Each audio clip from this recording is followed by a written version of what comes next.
علم ہے، ہر چیز کا بیان قرآن میں، ہر چیز کا ذکر قرآن میں ہے.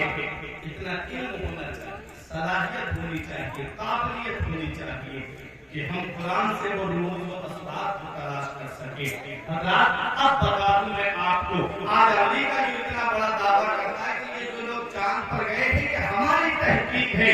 اب سنو ہم لوگوں نے کیا کیا کارنامے انجام دیے ہیں، مسلمانوں نے کیا کارنامے انجام دیے ہیں. یہ کس پہ سوار ہو کر کے گئے؟ اپولو پہ سوار ہو کر کے گئے. تمہیں پتا ہے سب سے پہلا ہوائی جہاز کس نے بنایا تھا؟ کبھی غور کیا ہے اس بات پر؟ سب سے پہلا ہوائی جہاز جس نے بنایا ہے وہ ایک مسلمان ہے. ایک مسلمان نے سب سے پہلا ہوائی جہاز بنایا ہے، جن کا نام حضرت عباس بن فرناس ہے، جنہوں نے مسجد قرطبہ میں بیٹھ کر کے قرآن کریم کو پڑھ کر کے پرندے کا تصور لے کر کے، یہ پرندے کو جو فضا میں مینٹین کر کے رکھتی ہے، جو بیلنس بنا کے رکھتی ہے، وہ پرندے کو اس کی پونچھ بنا کر کے رکھتی ہے، بغیر پونچھ کا ہوائی جہاز بنایا تھا. اور وہ 8 منٹ تک تقریباً فضا میں اڑا بھی ہے. لینڈنگ کے وقت میں کریش ہو گیا. تو یہ سب سے پہلا ہوائی جہاز کس نے بنایا تھا؟ یہ ایک مسلمان نے بنایا ہے. اور ایک یہ کاغذ جو آج آپ اخبار پڑھتے ہو، لائبریریوں کی کتابیں پڑھتے ہو، یہ سب سے پہلا کاغذ کس نے بنایا ہے؟ یہ بھی ایک مسلمان نے بنایا ہے. یہ گھڑی جو ہو، یہ گھڑی سب سے پہلے کس نے بنائی تھی؟ یہ بھی مسلمان نے بنائی تھی. گھڑی بنانے والے کا نام حضرت عباس بن فرناس ہے. انہوں نے مسجد قرطبہ میں گھڑی نہیں لگائی، بلکہ دمشق کی جامع مسجد کے اندر وہ گھڑی سب سے پہلے لگائی گئی تھی. اور جس نے سب سے پہلا کاغذ بنایا تھا اس شخصیت کا نام یوسف بن عمرو ہے. یوسف بن عمرو نے روئی سے سب سے پہلا کاغذ بنایا تھا. حضرات روئی سے سب سے پہلا کاغذ بنایا گیا. آج جو کاغذ بنتا ہے وہ درخت سے بنتا ہے.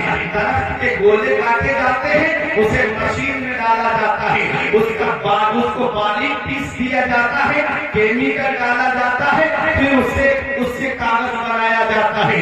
پہلے کاغذ سب سے پہلا حضرت یوسف بن عمرو نے روئی سے کاغذ بنایا تھا. حضرات اب کاغذ کیا ہے؟ آپ کاغذ کو دیکھتے ہوگے. آپ کے بچے اسکول پڑھنے جاتے ہیں تو ان اسکول سے جب بچے پڑھ کے آتے ہوں گے تو کبھی کبھی وہ گھر پہ ورک کرتے ہوں گے، گھر پہ کام کرتے ہوں گے. آج میں آپ کو مثال سے آپ کے انداز میں سمجھا کے جانا چاہتا ہوں کہ ہمارے قرآن کی شان کیا ہے، حافظ قرآن کی شان کیا ہے. دیکھو اگر آپ کا ایمان تازہ نہ ہو جائے تو کہنا. قرآن کی شان دیکھیں. سب سے کاغذ کے اوپر آج لکھا ہوا کیا ہوتا ہے؟ کہیں ABCD لکھی ہوتی ہے، کہیں چھوٹا آ لکھا ہوتا ہے. حضرات بچہ آگے پڑھتا چلا جاتا ہے، کتابیں بدلتی چلی جاتی ہیں، کتابیں چینج ہوتی چلی جاتی ہیں. پھر وہی بچہ جب پڑھ جاتا ہے، جب اعلیٰ ڈگری حاصل کر لیتا ہے، کوئی پولیس محکمے میں چلا جاتا ہے، کوئی جا کر کے کسی پارٹی کا لیڈر بن جاتا ہے. پڑھنے کے بعد میں جب وہ اعلیٰ منزل پہ پہنچ جاتا ہے، حضرات اب وہ کتابیں جو الماری میں رکھی ہیں، جو پہلے دوسرے درجے کی کتابیں ہیں، وہ الماری میں رکھی ہوئی ہیں. اب بیٹا کہاں ایئر کنڈیشن روم میں رہ رہا ہے، اب بیٹا اسکارپیو کار سے گھوم رہا ہے، اب وہ بیٹا فارچونر سے گھوم رہا ہے اور AC روم میں بیٹھا ہے. کوئی اسی کتاب کو پڑھ کر کے کوئی SDM بنتا ہے، اسی کتاب کو پڑھ کر کے کوئی CO بنتا ہے، اسی کتاب کو پڑھ کر کے کوئی LLB بنتا ہے، اسی کتاب کو پڑھ کر کے کوئی جج بنتا ہے، اسی کتاب کو پڑھ کر کے کوئی لیڈر بنتا ہے. حضرات بتانا مقصد یہ ہے، اس کتاب کو پڑھ کر کے وہ تو SDM بن گیا، وہ تو بہترین منزل پہ پہنچ گیا. اب اس کتاب کا کیا ہوتا ہے؟ جس نے شروعات میں پڑھا تھا اس کتاب کو اس کے والد نے اٹھایا اور بھنگار والے کے ہاتھ بیچ دیا. اور بھنگار والے نے اس کتاب کا کیا کیا؟ دکانوں پہ الگ الگ انداز میں بیچ دیا. دکاندار نے کیا کیا؟ اسے اپنے سائز میں کاٹا کتاب کو، کسی پہ سموسا رکھ کر کے بیچ دیا، کسی پہ بریڈ پکوڑا رکھ کر کے بیچا، کسی پہ جلیبی رکھ کر کے بیچی. اب وہ کھانے کے بعد میں کاغذ جیب میں نہیں رکھا جاتا ہے بلکہ زمین پہ ڈال دیا جاتا ہے، اسے نالی میں پھینک دیا جاتا ہے. جس نے SDM بنایا وہ تو کمرے میں رہتا ہے اور بنانے والا نادی میں پڑا ہوا ہے. جس نے CO بنایا وہ تو نادی میں پڑا ہوا ہے. جس نے PM بنایا وہ تو نادی میں پڑا ہوا ہے. ارے جس نے CM بنایا وہ نادی میں پڑا ہوا ہے. حضرات کاغذ ایک ہے, سیم مشین ہے, سیم درخت ہے, سیم کیمیکل ہے, کاغذ ایک ہی ہے, لیکن اس پر چھوٹا بڑا لکھا ہوا نہیں ہے بلکہ بسم اللہ الرحمن الرحیم لکھا ہوا ہے. اس پر سورہ فاتحہ لکھی ہوئی ہے. کاغذ ایک ہے لیکن لکھائی بدل گئی ہے. اس پر بسم اللہ لکھی ہوئی ہے. اب کوئی عالم فتویٰ نہیں دے گا, کوئی مفتی فتویٰ نہیں دے گا, کوئی محدث فتویٰ نہیں دے گا, کوئی ولی فتویٰ نہیں دے گا. ارے پروردگار فرماتا ہے لا یمسہ الا المطہرون. اس کاغذ کو بغیر وضو کے چھونا بھی مت. میں نے کاغذ سے پوچھا یہ کاغذ ذرا یہ تو بتا دے تجھے کمال کیسے مل گیا. یہ کاغذ نالی میں پڑا ہے اور تجھے سینے سے لگایا جاتا ہے تو وہ کاغذ جواب دیتا ہے میرے وجود کو مت دیکھو بلکہ لکھے ہوئے کو دیکھو. تجھے پتہ نہیں ہے میرے سینے پر قرآن لکھا ہوا ہے. نعرہ تکبیر, نعرہ تکبیر, نعرہ رسالت, نعرہ رسالت, نعرہ حیدری, عصمت قرآن, جشن دستار بندی, مدرسہ پیغام رضائے مصطفیٰ. نعرہ تکبیر اور تو پیش سبحان اللہ. جس کاغذ پر قرآن لکھ جائے وہ کاغذ ممتاز ہو جائے, وہ کاغذ شان والا ہو جائے, تو جس حافظ کے سینے میں قرآن کا 30 پارے آ جائے اس حافظ کی شان والا. سبحان اللہ. سوچو کاغذ پہ قرآن لکھ جائے تو کاغذ شان والا ہو جائے. بے شک. حافظ کے سینے میں قرآن آ جائے اس حافظ کی شان کا نبی فرماتے ہیں مشکات شریف کی حدیث پاک ہے قرآن کو اگر چمڑے میں لپیٹ کر کے آگ میں بھی ڈال دیا جائے تو آگ قرآن کو نہیں جلا سکتی. بے شک. آگ قرآن کو نہیں جلا سکتی. تو جس سینے میں قرآن محفوظ ہو اس سینے کو جہنم کی آگ کیسے جلا, بے شک سبحان اللہ. اس سینے کو آگ کیسے جلا سکتی ہے. آپ نے نام سنا ہوگا حافظ رحمت علی خان کا, کبھی سنا ہے؟ مزار بتا دوں آپ کو, باقر گنج میں آپ جب ادھر سے آئیں گے سٹی اسٹیشن کی طرف سے تو لیچی باغ محلہ پڑتا ہے, اس کے اندر ان کا مزار ہے. حافظ رحمت علی خان بریلی شریف. روڈ کے کنارے اکثر مسجدیں جو ہے وہ بتایا جاتا ہے کہ انہی نے تعمیر کر, اور ان کی ایک بہن تھی بی بی صاحبہ, ان کو کہا جاتا ہے بی بی جی صاحبہ. انہوں نے اپنے بھائی سے کہا کہ بھائی حافظ رحمت علی خان سے ہماری شادی میں جو پیسے آپ خرچ کریں تو ہمیں دے دیجیے. تو بھائی نے پیسے دے دیے. تو انہوں نے کیا کیا, اس پیسے سے مسجد بنوائی جو آج تو مظہر اسلام کے برابر میں ہے, مسجد بی بی جی. یہ وہ ہستیاں ہیں. حافظ رحمت علی خان کو ابھی آپ کو میں سمجھاؤں یہ ہے کون. جب پیلی بھیت شریف کے اندر آپ جائیں گے وہاں ایک جامع مسجد ہے جو دلی کی جامع مسجد کی بالکل ہو ہوگی ہے. اس کی جب بنیاد کا نمبر آیا تو یہ شرط رکھی گئی کہ اس کی بنیاد وہ شخص رکھے گا جس کی نہ تہجد کی نماز قضا ہوئی ہو نہ سنت غیر موقعہ قضا ہو.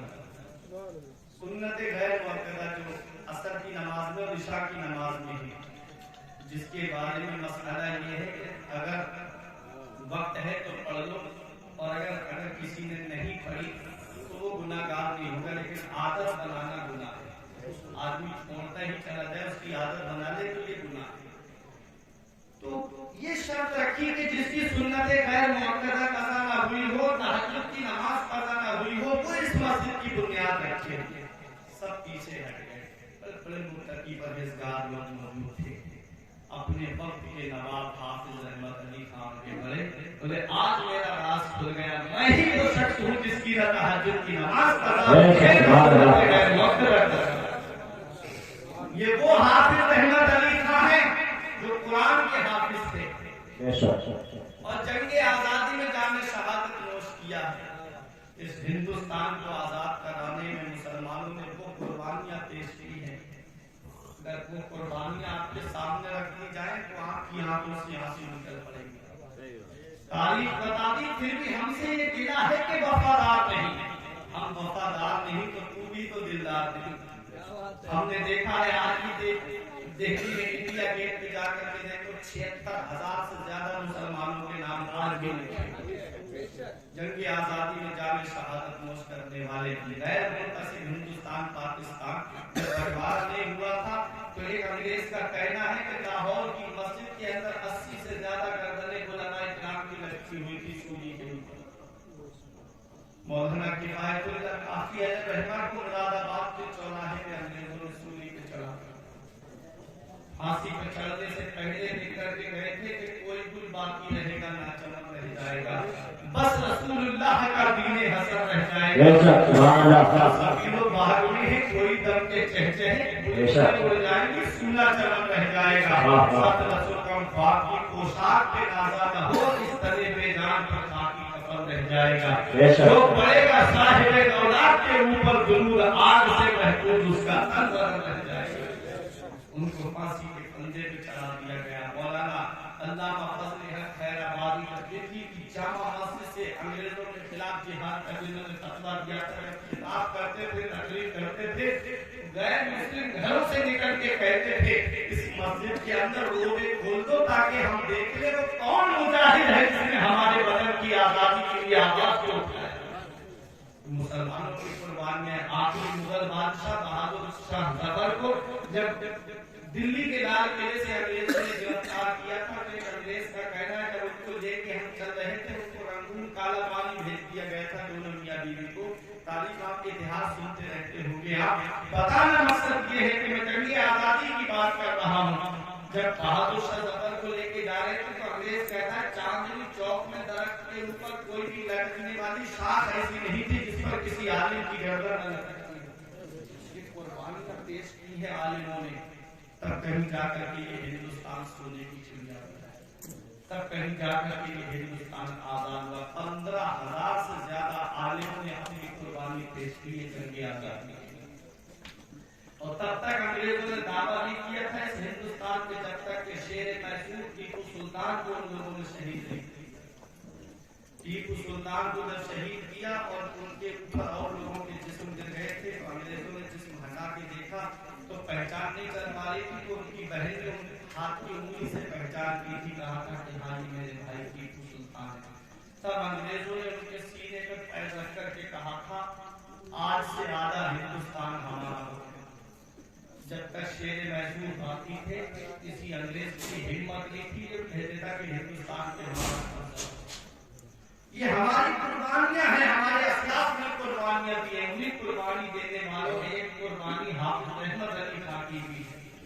اور جنگ آزادی میں کیا شان کی ان کی، آج ہم تو آرام سے رہ کے کمروں کے اندر بیٹھ کے سکون کی زندگی گزار کے بھی نماز نہیں پڑھتے، اور حافظ احمد علی خان نے اپنی فوج سے کہہ دیا تھا کہ جب نماز کا وقت ہو جائے تو آدھی فوج نماز پڑھے گی اور آدھی فوج انگریزوں سے جنگ لڑے گی، اور جیسے ہی وہ نماز پڑھ گی جنگ لڑ رہی یہ فوج نماز پڑھنے چلی جائے گی اور پھر وہ فوج جو ہے جنگ کرے گی۔ اس طرح سے جنگ کے میدان میں بھی انہوں نے نماز کو نہیں چھوڑا، اور آج ہم بڑے آسانی سے آرام سے رہ کر کے زندگی گزار رہے پھر بھی ہم نماز کو چھوڑ دیتے ہیں، پھر بھی ہم یہ دعویٰ کرتے ہیں کہ آج ہم پریشان نہ ہوتے۔ آج ہم نے اپنے نبی کے فرمان کو بھلا دیا ہے، اسی لیے آج مصیبتوں نے ہمارے گھروں کا دروازہ۔ حافظ احمد علی خان کے اوپر ایک انگریز نے توپ کا گولا نشانہ باندھ کر کے مارا، سینے پہ لگا، زمین میں 2-3 فٹ اندر گھس گیا، کچھ نہیں ہوا سینے کا۔ توپ کا گولا ذرا غور تو کرے، سوچے تو صحیح، ایک گولی انسان کے سینے پہ لگ جائے تو اس کی زندگی ختم، اور توپ کا گولا سینے پہ لگا، زمین کے اندر دھس گیا، کچھ نہیں ہوا۔